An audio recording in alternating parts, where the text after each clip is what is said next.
What should I be looking for? Are there any plants that I should avoid? And are there some that you really like that traditionally people have more success with? I would not pick any exotic plant that's a little harder to grow or Okay. out of our area. But you're looking for something with small leaves and short internodes. So a magnolia might be ruled out. Right. It can be done, but it would be ruled out.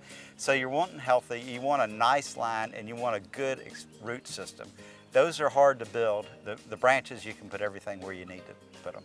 Right. So between, say, conifers and you know, angiosperms, gymnosperms, are there ones that are typically easier or harder to work with? Well, most of the bonsai books show you the pine tree juniper style, and that's what most people are used to and expect a bonsai to look like.